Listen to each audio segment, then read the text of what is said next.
Thomas drops a 40-page contract into an AI and asks, "What are the risks?" He gets a great answer. So he tries it with a 500-page master agreement, and the answer quietly falls apart. It misses things. It gets vague. To understand why, you need to know one thing: how AI actually reads. And it does not read the way you think. This is a short, slightly nerdy video that will make you dramatically better at using AI on documents. 2 ideas: tokens and the context window. Get these and you will stop being surprised by what AI can and cannot do with your contracts. Start with the first idea: tokens. The AI does not read words, it reads tokens. A token is a chunk of text, often a whole word, but sometimes a piece of one. Roughly 100 words is about 130 tokens. The exact number does not matter. What matters is the mental model. The AI chops every document into these little pieces, and it works in tokens, not pages. Why should a buyer care about tokens? Because everything the AI does is measured and limited in tokens. How much it can read, how much it can write, and very often what it costs. When a tool says it can handle a certain size of document, that limit is in tokens. Tokens are the currency of AI. Which brings us to the second and most important idea: the context window. The context window is the AI's working memory. It is the total amount of text in tokens that the model can hold in its head at one time. Everything in that window, your question, the document, the conversation so far, has to fit inside it. Here's the analogy that makes it click. Think of the context window as the AI's desk. A small desk fits a few pages at once. A big desk fits a whole stack. Modern models have enormous desks, hundreds of pages, but every desk, no matter how big, has an edge. And when you pile on more than fits, something falls off. This single idea explains everything Thomas saw. The 40-page contract fit comfortably on the desk, so the AI could reason about all of it and gave a great answer.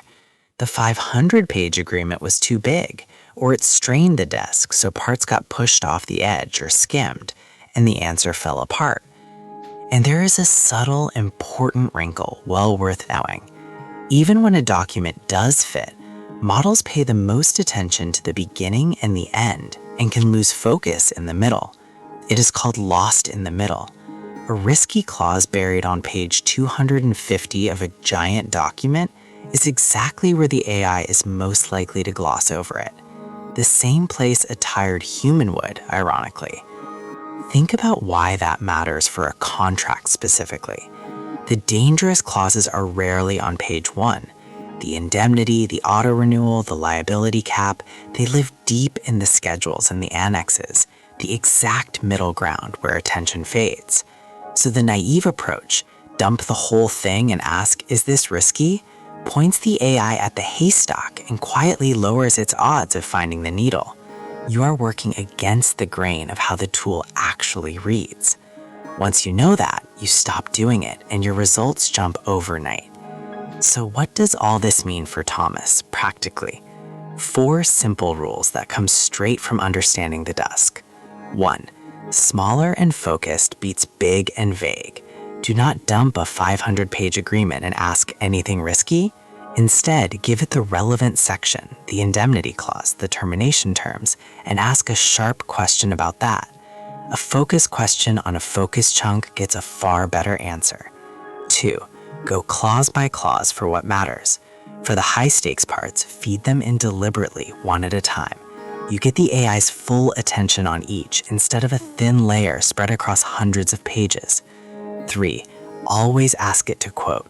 Because of lost in the middle, make it prove it actually found the clause. For every risk, quote the exact text. If it can't quote it, it probably didn't really read it. 4. For the whole giant document, you need RAG. Remember retrieval augmented generation? That's the proper tool for a huge contract library. Instead of stuffing everything on the desk, it retrieves just the relevant pages for each question and puts only those in front of the AI. It's how you scale beyond the desk. Notice what these rules really are. They are just ways of respecting the desk. You are not fighting the limit, you are working with it, feeding the AI the right amount of the right text so it can do its best work. Now, a quick honest word on those huge context windows because the vendors love to advertise them. Yes, some models now claim to fit 1,000 pages. That is genuinely useful, but two cautions. Bigger is not always better attention. Lost in the middle still bites. And more tokens usually means more cost and more time. So even with a giant desk, a focused question on the right pages usually beats dumping everything and hoping. Let me put the whole thing together with Thomas and his contract. The old Thomas dumped the whole agreement in, asked, "Is this risky?" and trusted a vague answer that had quietly skipped page 200. The new Thomas understands the desk. He uses a RAG-based tool to pull the clauses that matter, feeds the high-risk sections one at a time, and demands a direct quote for every flag. He gets a precise, sourced, trustworthy answer. Same AI, he just stopped overloading the desk. And here is the bigger point. You do not need to know the engineering. You do not need to count tokens by hand. You just need the mental model. The AI has a desk, the desk has an edge, and it reads best when you put the right pages in front of it. That one idea will make you better at every single thing you do with AI, not just contracts. Emails, reports, spend files, all of it lives on the same desk. So let's lock it in. AI reads in tokens, little chunks of text, not words. The context window is its working memory, its desk, measured in tokens. Documents that fit get a great answer. Documents that overflow get skimmed. And even within the window, attention fades in the middle. So you work with the desk. Smaller and focused beats big and vague. Go clause by clause for what matters. Always demand a quote, and use RAG for the whole library. Understand the desk and the AI stops being unpredictable. It becomes a tool whose strengths and limits you can actually plan around. That is the difference between a buyer who is occasionally burned by AI and one who gets a reliable answer every time. And notice this is not really a technical insight. It's an instinct. Once you picture the desk, you naturally start handing the AI the right amount of the right material, the same way you would brief a colleague. You wouldn't drop 500 pages on someone and say, "Good luck." You would point them at the 3 clauses that matter. Treat the AI the same way, and it rewards you for it. If you want the prompts for reading contracts the smart way, focused, clause by clause, and quote-backed, they are free and linked below. And our full course goes deep on putting AI to work on real contracts safely and accurately. Thomas stopped overloading the desk and started getting answers he could trust. Now go and do the same.